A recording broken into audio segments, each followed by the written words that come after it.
লখনউয়ের যে চিকন কারি, মানে এই যে শাড়ির ওপর বিভিন্ন রকম ডিজাইন বা চুড়িদারের ওপর বিভিন্ন রকম ডিজাইন, এটা কিন্তু ওয়ার্ল্ড ফেমাস। ফাইনালি আমরা চলে এসেছি বড়া ইমামবাড়ার সামনে। বড়া ইমামবাড়ার সামনে ভিউটা এরকম। এই ভুলভুলাইয়ার মধ্যে ঢোকার জন্য প্রায় 1024খানা মতো দরজা আছে, বাট এখান থেকে ভুলভুলাইয়া থেকে যদি আপনি ঠিকঠাক রাস্তা দিয়ে এগোন তাহলে আপনি ছাদে পৌঁছাতে পারেন। তো বলে যে সেই ছাদে পৌঁছানোর রাস্তা নাকি এখানের একটা অদ্ভুত ব্যাপার আছে, সেটা হচ্ছে তখনকার দিনে এটা একটা সিসিটিভি হিসেবে ইউজ করা হতো। ফাইনালি আমরা চলে এসেছি ছোটা ইমামবাড়ার সামনে। গোমতী নদীর তীরে অবস্থিত তথা উত্তরপ্রদেশের রাজধানী লখনউয়ের নাম শুনলেই আমার মাথায় চলে আসে নবাবিয়ানা। শিল্প, ভাস্কর্য, স্থাপত্য হোক বা বিরিয়ানি, গলটি কাবাব থেকে রকমারি সুস্বাদু খাবার, সবেতেই রাজকীয়ভাবে জড়িয়ে আছে এই লখনউ। তাই দুটি পর্বের ভিডিওতে থাকছে লখনউ ভ্রমণের সমস্ত তথ্য। আজকে হচ্ছে 21শে ডিসেম্বর বৃহস্পতিবার, আর এখন আমি আছি নবাবের শহর তথা উত্তরপ্রদেশের রাজধানী লখনউতে। লখনউ ঘুরে দেখবো, তার আগে সবার আগে আপনাদেরকে বলে দিই আপনারা এখানে আসবেন কিভাবে। কলকাতা থেকে লখনউ যাওয়ার জন্য হচ্ছে ট্রেন আর প্লেন, এই দুটো হচ্ছে সব থেকে ভালো অপশন। 2024-এর এপ্রিল মাসের হিসেবে ট্রেনের ডিটেলসগুলো দেওয়া থাকলো। আর টিকিট কাটার সময় একটা জিনিস মনে রাখবেন, লখনউ বলতে কিন্তু অ্যাকচুয়ালি লখনউ চারবাগ স্টেশনকে বোঝানো হয়, আর এর কোড হচ্ছে LKO। তো টিকিট কাটার সময় গুলিয়ে ফেলবেন না যে যাতে আপনি অন্য কোনো স্টেশনে টিকিট কেটে দেন। স্ক্রিনটা পজ করে ডিটেলসগুলো দেখে নিন।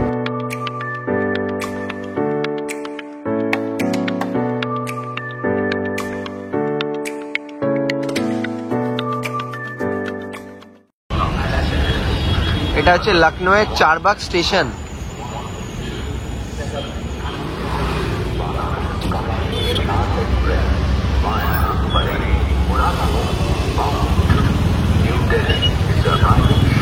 আর প্লেনে করে গেলে আপনি কাটতে পারেন চৌধুরী চরণ সিং ইন্টারন্যাশনাল এয়ারপোর্ট।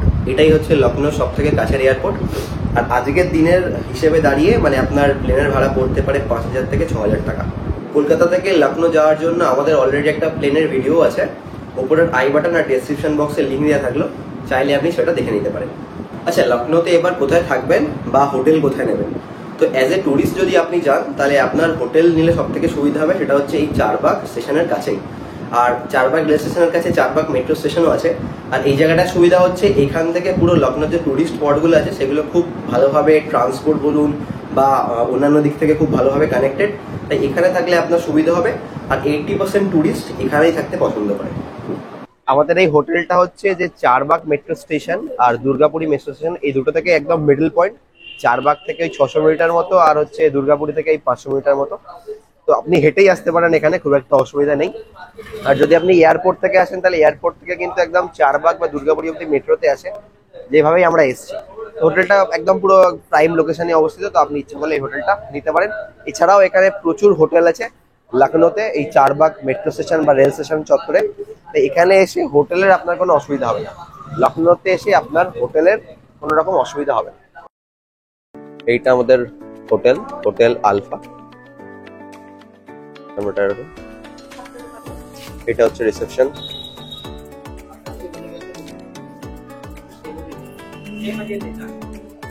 এটা হচ্ছে আমাদের রুমটা।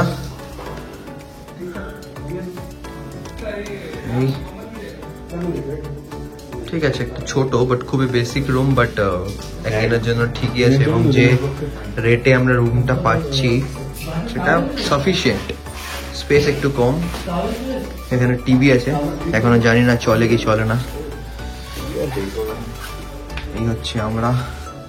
আর ওয়াশরুমটা একবার দেখিয়ে দিই।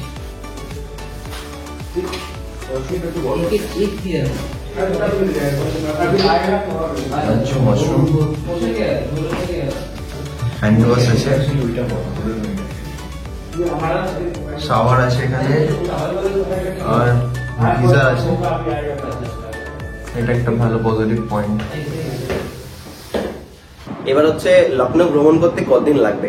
তো একজন টুরিস্টের বিচারে যদি আপনি লখনউয়ের সবকটা টুরিস্ট প্লেস কভার করতে চান তাহলে আপনার হাতে থাকা উচিত গোটা 2 দিন। ঠিক আছে, গোটা।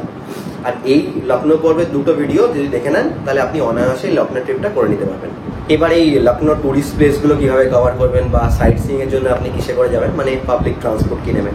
তো তো দেখুন এই লখনৌ মানে টুরিস্ট প্লেসগুলো কভার করার জন্য বা সাইট সিইং করার জন্য সব থেকে ভালো অপশন হচ্ছে এখানকার টোটো বা অটো। তার কারণ কি, লখনৌ যে টুরিস্ট প্লেসগুলো আছে সেগুলো এই চারবাগের 8 কিলোমিটার রেডিয়াসের মধ্যেই সবকটা টুরিস্ট প্লেস মোটামুটি আছে। ইভেন ম্যাক্সিমাম টুরিস্ট প্লেস আপনি পাইলেটাও কভার করে নিতে পারেন। তাই লখনৌতে এসে গাড়ি বুক করাটা বা গাড়ি বুক করার কথা চিন্তা করাটা বোকামো। আর আমরা কিন্তু ইভেন কোনো টোটো রিজার্ভ পর্যন্ত করিনি, আমরা জাস্ট ইন্ডিভিজুয়াল ভাবে টোটো বুক করেছি। টোটো বুক করে যেমন যায় একটা জায়গায়, জাস্ট পাবলিক ফেয়ার যেমন হয় আর কি, তো সেরকম ভাবে কিন্তু আমরা গেছি। টোটো রিজার্ভ করাটাও এখানে খুব একটা দরকারই নয়। আর আপনি যদি ভিডিওটা শেষ পর্যন্ত দেখেন তাহলে আমরা কিভাবে কি গেছি না গেছি, টোটো ভাড়া, এগুলো মোটামুটি আপনার একটা আইডিয়ায় চলে আসবে। আরেকটা জিনিস কি, এখানকার যেহেতু লখনৌয়ের মানে মেট্রো কানেক্টিভিটিও খুব ভালো, তাই আগে থেকে একটু রিসার্চ করে গেলে আপনি টুরিস্ট প্লেসগুলো মেট্রো করেও ঘুরতে পারেন। একজন টুরিস্টের দৃষ্টিকোণ থেকে বা টুরিস্ট প্লেসগুলোর দৃষ্টিকোণ থেকে লখনৌ ট্রিপকে দুভাগে ভাগ করা যায়। একটা হচ্ছে ওল্ড লখনৌ সাইড আর একটা হচ্ছে নিউ লখনৌ সাইড। আর আজকে প্রথম দিন আমরা যাচ্ছি ওল্ড লখনৌকে এক্সপ্লোর করার জন্য। এখন বাজে হচ্ছে প্রায় 12:47 দুপুরবেলা। প্রথমে আমরা ভেবেছিলাম যে লখনৌতে এসে সাইট সিইং শুরু করব, কিন্তু এতটা দেরি হয়ে গেছে যে খুব খিদে পেয়ে গেছে। তাই প্রথমে আমরা দুপুরে লাঞ্চটা সেরে নিচ্ছি, তারপরে আমরা সাইট সিইং শুরু করব। লখনৌতে এসেছি ওই কয়েক ঘন্টা হয়েছে, খুব বেশি হলে 3-4 ঘন্টা। তবে এখানে এসে একটা জিনিস ক্লিয়ার যে এখানে কিন্তু কানেক্টিভিটি খুব ভালো, মানে রাস্তার বিভিন্ন জায়গায় যথেষ্ট পরিমাণ টোটো, অটো এবং মেট্রো আছে। তাই আমরা কোনো রকম গাড়ি রিজার্ভ করছি না, পাবলিক ট্রান্সপোর্টেই এখান থেকে ওদিকে চলে যাব। আর এখন আমরা প্রথমে যাচ্ছি লখনৌর খুব ফেমাস একটা মার্কেট, আমিনাবাদ মার্কেটে। ওখানে একটা রেস্টুরেন্টে আমাদের দুপুরের লাঞ্চের প্ল্যান হচ্ছে। জায়গাটা আমি দেখাচ্ছি, চলো তোমাদেরকে দোকানটা এবং জায়গাটা ঘুরে দেখাচ্ছে। আমরা আমাদের হোটেলের সামনে থেকে টোটো পেয়ে গেছি, তো ওই টোটোতে করে ডিরেক্ট চলে যাচ্ছি আমিনাবাদ মার্কেটে। এখান থেকে ওই আমিনাবাদ মার্কেটের ডিস্টেন্স 2.5 কিলোমিটার মতো। টোটো ভাড়া নিচ্ছে পার হেড 10 টাকা করে। আমিনাবাদ মার্কেট লখনৌয়ের পুরনো মার্কেটগুলোর মধ্যে অন্যতম। কলকাতার বড় বাজারের সাথে আমিনাবাদ মার্কেটের অনেকটাই সাদৃশ্য পাবেন। লখনৌয়ের বিখ্যাত বিরিয়ানি থেকে শুরু করে ফেমাস চিকেন কারি, সব কিছুর একমাত্র ঠিকানা এই আমিনাবাদ মার্কেট। লখনৌ শুধু নবাবদের নবাবিয়ানার জন্য নয়, বিরিয়ানি আর গালোটি কাবাবের জন্যও বিখ্যাত। তাই আমরা ঢুকে পড়েছিলাম সব টুরিস্টদের ফেভারিট দোকান টুন্ডে কাবাবিতে। আমরা এখন যাচ্ছি টুন্ডাই কাবাবির মধ্যে।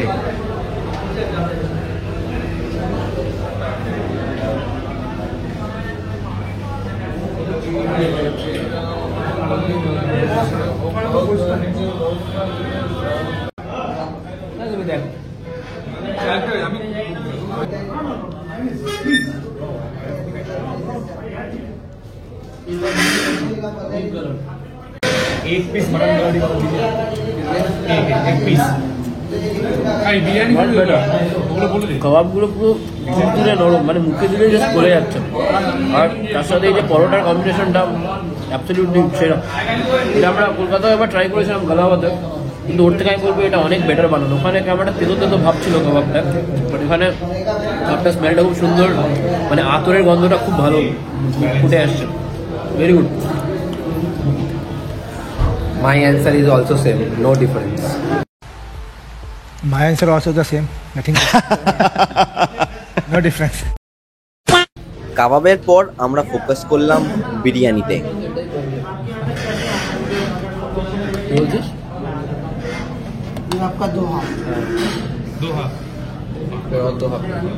लखनऊ तो भाई और 2 हाफ दे दीजिए, और 2 हाफ दे दीजिए दादा। ঠিক আছে, লখনৌতে এসছি আর খাওয়া দাওয়া হবে না, এটা কিরকম হয়? সাবধানে করো, ঠিক আছে? ঠিক আছে, টাটা।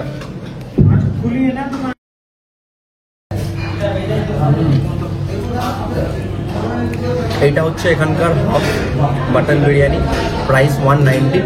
টেস্ট নো ডাউট খুব ভালো, তবে এটা কিন্তু অলমোস্ট গালাওয়াটেরই টেস্টের ইকুয়াল। এখানে ও যেটা গালাওয়াটকে বিট করতে পারছে না, বাট কোয়ান্টিটি অনেকটাই বেশি। এবং মাটনের পিসটা এখনো ট্রাই করে দেখেনি, মাটনের পিসটা একটু ছোট, যেটা হচ্ছে গালাওয়াটে মাটনের পিসটার থেকে বেটার ছিল।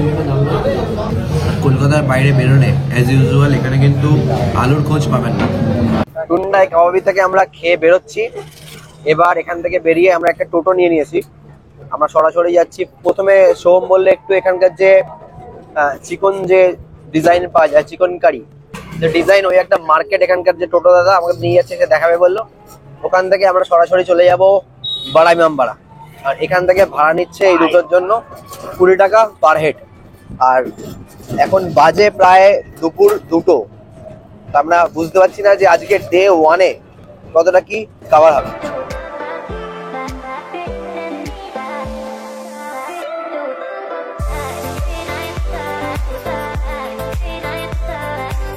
বড়া ইমামবাড়া নিয়ে যাওয়ার নাম করে এখানকার টোটোওয়ালা আমাদের নিয়ে চলে এলো চিকন কারির দোকানে।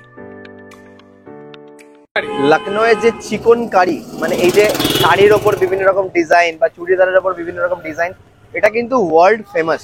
তাই বিভিন্ন জায়গা থেকে লোক এখানে আসে, এখানে এই লখনৌতে চিকন কারির কোনো রকম শাড়ি বা চুড়িদার শপিং করার জন্য।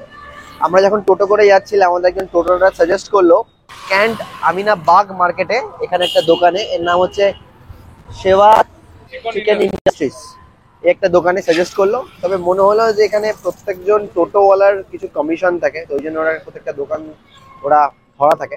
সেখান থেকে আমাকে এই জন্য সাজেস্ট করলো। ভেতরে সোম আর প্রতীক দেখছে, বাট আমাদের দেখে মনে হলো আমাদের আউট অফ বাজেট, তাই আমরা কিছু পারচেস করছি না আর কি। বাট আপনারা যদি এখানে আসেন তাহলে এটা ট্রাই করতে পারেন।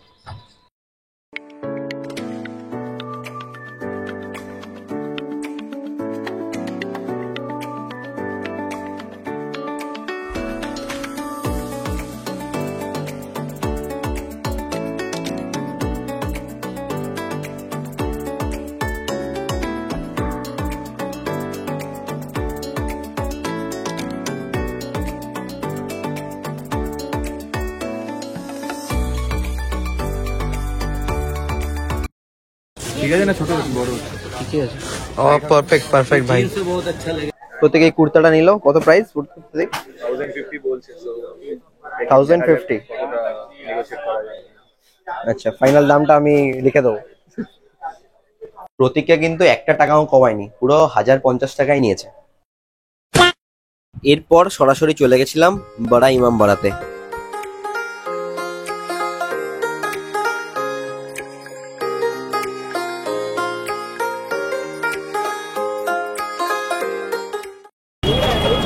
ফাইনালি আমরা চলে এসেছি বড়া ইমামবাড়ার সামনে। বড়া ইমামবাড়ার সামনে ভিউটা এরকম, জাস্ট অসাধারণ।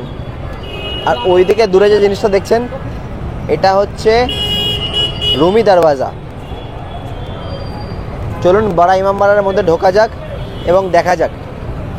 আর বড়া ইমামবাড়ার মধ্যে প্রবাবলি ক্যামেরা অ্যালাউড না, তাই আমি জানি না কতটা ভেতরে দেখাতে পারবো, তাও চেষ্টা করছি। প্রথম গেট দিয়ে ঢোকার পর সামনে আরো এরম একটা গেট পড়বে, আর এই গেটের সামনেই টিকিট কাউন্টার।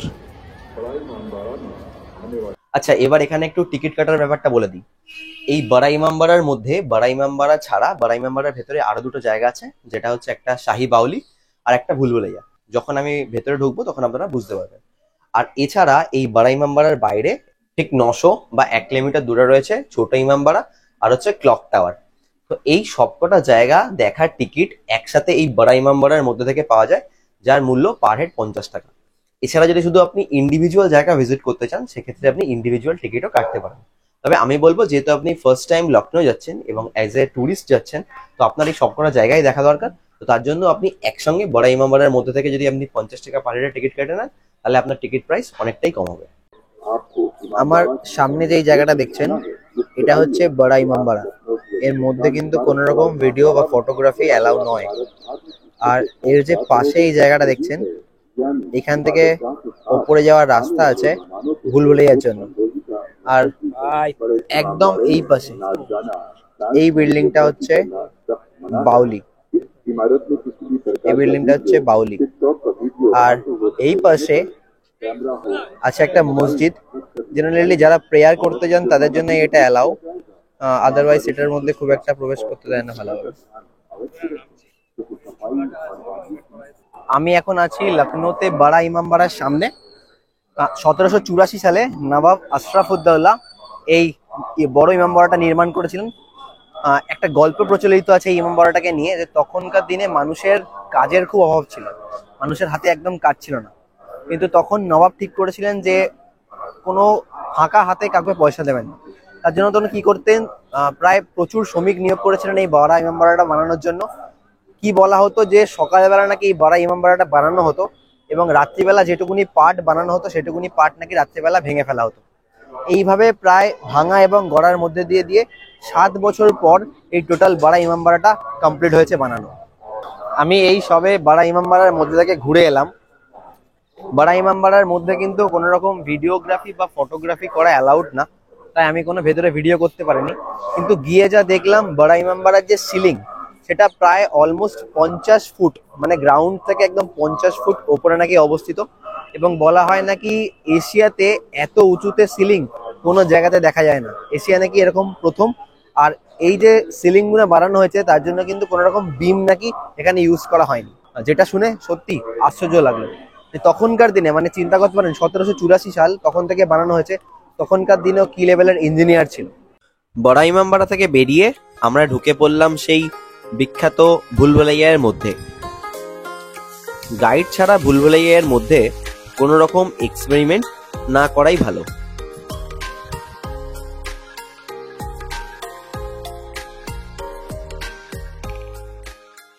আমরা এখন চলে এসেছি ভুলভুলাইয়ার মধ্যে।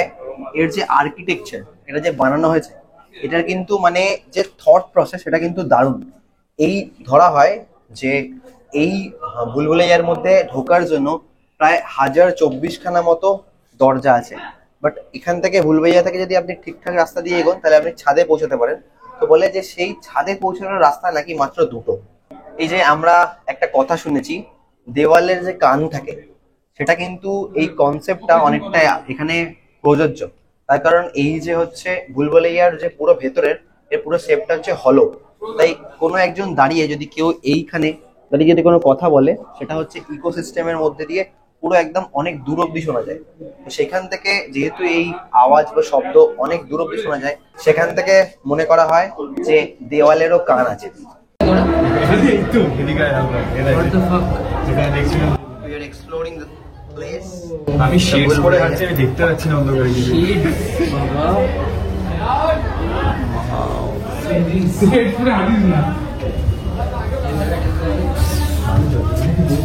এই ভাই অন্য জায়গায় চলে এলাম। কি বলছি? ও নাই তো একটু। এই জন্যই পুরোটা ফলো ব্যাপারটা ঠিকই। আর ফেলুদার যে বাদশাহী আংটি গল্পটা আছে, সেই গল্পটার প্লট কিন্তু এই ভুলভুলাইয়াকে কেন্দ্র করেই। এরপর আমরা ভুলভুলাইয়ার ভেতরের একটা রাস্তা ধরে পৌঁছে গেলাম এর ছাদে। ছাদ ও ছাদের চারপাশের কারুকার্য নবাবদের নবাবিয়ানার মতোই।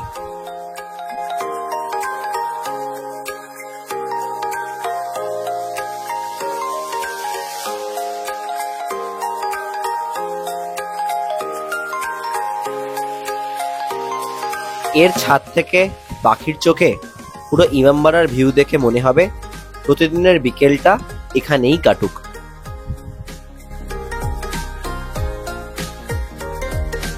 ভুলভুলাইয়া থেকে বেরিয়ে ঠিক পাশে আমরা চলে এলাম শাহী বাউলি দেখতে।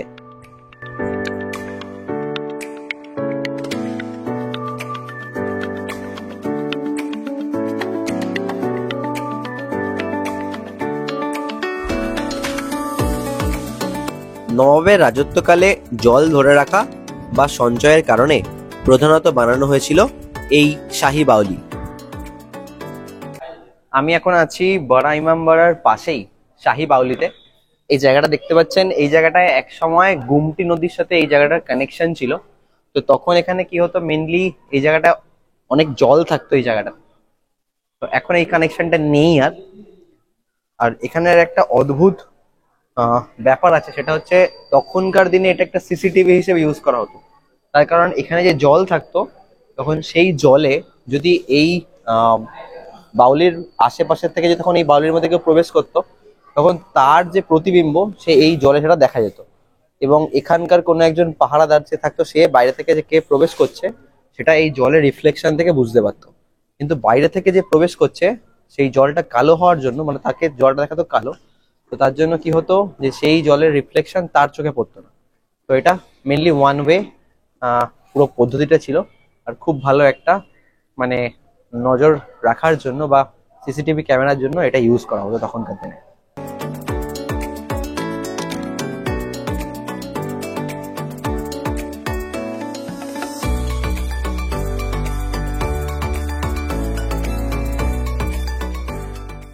আচ্ছা দেখুন এই জায়গাটা দেখছেন, আমরা এখন আছি বাউলির মধ্যেই।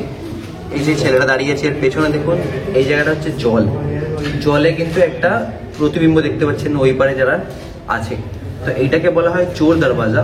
তখন যখন ছিল তখন হচ্ছে যে এটা তো ইংরেজদের অধীনে ছিল, তো এই শাহী বাউলির মধ্যে যদি কেউ ইংরেজদের সৈন্য প্রবেশ করতো তাহলে এই জায়গাটা থেকে তার প্রতিবিম্ব দেখা যেত, যে কে প্রবেশ করছে এবং সে কি কালারে জামা পরেছে সেটা কিন্তু দেখা যেত। তখন দেখে এখানকার যে সিপাহী, মানে আমাদের নবাবদের সিপাহী, সেটা বুঝতে পারতো যে এটা কোনো শত্রু নাকি তাদের কোনো বন্ধু। তো আর ওইখান থেকে যারা প্রবেশ করতো তাদের কিন্তু কোনো দেখার অবকাশ ছিল না এখান থেকে তাদেরকে কে দেখছে। এই জায়গাটিকে বলা হয় চোর দরওয়াজা। তার মানে কি, আপনি চুরি করে দেখে নিচ্ছেন কে এখানে প্রবেশ করছে আর কে প্রবেশ করছে না। সত্যি কি অসাধারণ আর্কিটেকচার, তাই না? দেখুন শাহী বাউলির মধ্যে, শোনো একবার লাইটটা অফ কর, একবার লাইটটা সরা। শাহী বাউলির মধ্যে যদি আপনি লাইট অফ করেন তাহলে দেখবেন এইরকম অন্ধকার, আর একবার লাইটটা জ্বালায় এবার শোন, তাহলে দেখুন কত দূর যে গেছে জায়গাটা বোঝা যাচ্ছে না। মানে সত্যি একটা রহস্য রোমাঞ্চ যেন এখানে লুকিয়ে আছে।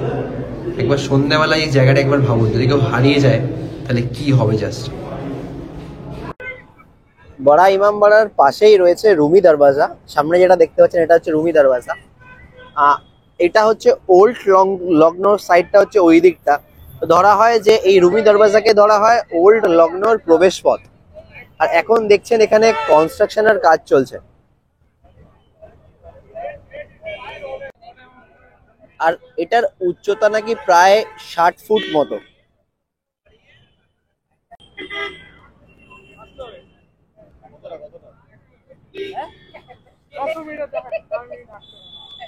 রুমি দরওয়াজা আর বড়া ইমামবাড়া দেখে আমরা এখন যাচ্ছি হেঁটে হেঁটে ছোটা ইমামবাড়ার দিকে। এখন অলরেডি বাজে হচ্ছে বিকেল 5টা। আর বড়া ইমামবাড়া বা রুমি দরওয়াজা থেকে ছোটা ইমামবাড়ার ডিস্টেন্স প্রায় 1 কিলোমিটার মতো।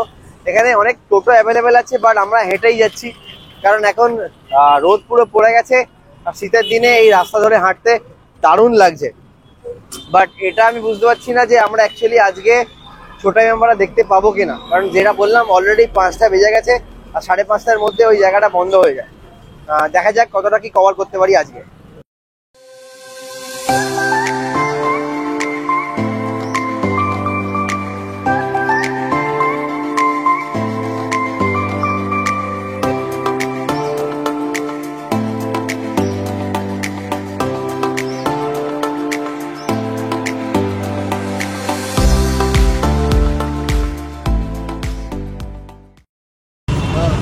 ফাইনালি আমরা চলে এসেছি ছোটা ইমামবাড়ার সামনের গেটটা অনেকটা এরকম। ভেতরে ঢুকবো। আমি শিওর নয় যে এর ভেতরে ফটোগ্রাফি বা ক্যামেরার অ্যালাউ কিনা, বাট দেখা যাক ভেতরে গিয়ে।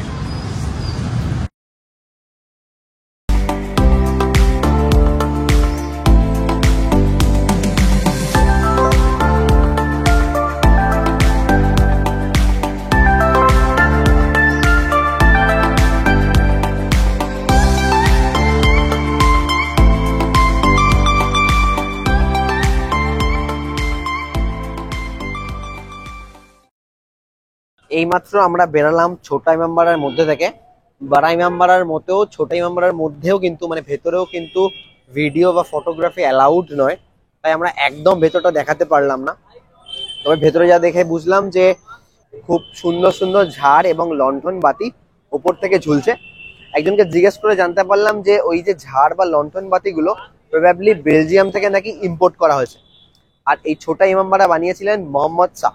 আর এই ছোটা ইমামবাড়ার মধ্যে কিন্তু চারপাশে অনেক ছোট ছোট স্ট্রাকচার গুলো আছে, তার মধ্যে দেখলাম একটা ওই তাজমহলের রেপ্লিকা বানানো হয়েছে। আর ঢুকেই একদম বাঁ সাইডে গেলে একটা হামাম বলে একটা বিল্ডিং আছে, ওখানে যখন রানীরা আগেকার দিনে যখন বেগমরা চান করতেন তাদের যে চানের বার্থ টপ সেটা দেখলাম ওই হামামের মধ্যে আছে। তো আপনি ঢুকবেন, ঢুকে বাঁদিকে চলে যাবেন, তাহলে ওই জিনিসগুলো দেখতে পাবেন।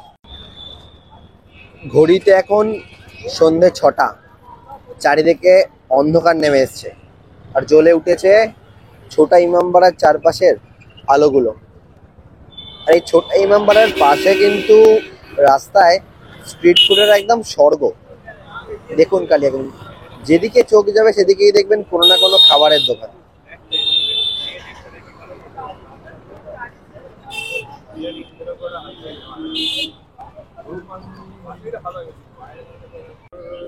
আমরা এখন বসে আছি এই লখনৌতে ছোটা ইমামবাড়ার একটু আগেই ক্লক টাওয়ারের একদম পাশে। এটাই আজকে সন্ধ্যের বা আজকের দিনের লাস্ট ডেস্টিনেশন আমাদের। ক্লক টাওয়ারের পাশেই রয়েছে এরকম একটা পুকুর, যেটা চারপাশটা এরকম বাঁধানো সিঁড়ি দিয়ে। সন্ধ্যেবেলা এই জায়গাটা বসে আড্ডা মারার জন্য একদম আদর্শ জায়গা। আর এই যে ক্লক টাওয়ারটা দেখছেন, এটা একসময় ভারতের সর্বোচ্চ ক্লক টাওয়ার ছিল। এই যে ক্লক টাওয়ারের ঘড়ির যে কাঁটাগুলো, এই কাঁটাগুলো তৈরি হয়েছে বন্দুক তৈরির যে মেটেরিয়াল, সেই কোনো একটা মেটেরিয়াল দিয়ে।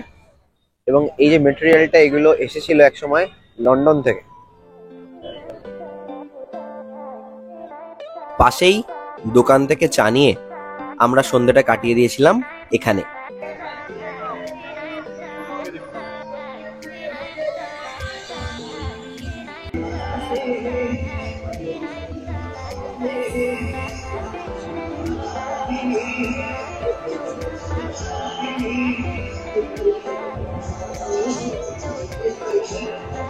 সকালবেলায় জায়গাটা দেখতে এরম লাগে।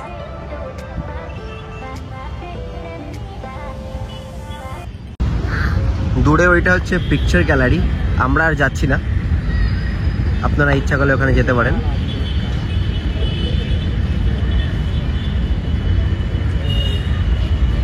এই পর্যন্ত ছিল লখনৌয়ের প্রথম দিনের ভ্রমণ। এই ভিডিওটা ভালো লাগলে লাইক করুন, শেয়ার করুন এবং চ্যানেলটিকে সাবস্ক্রাইব করুন।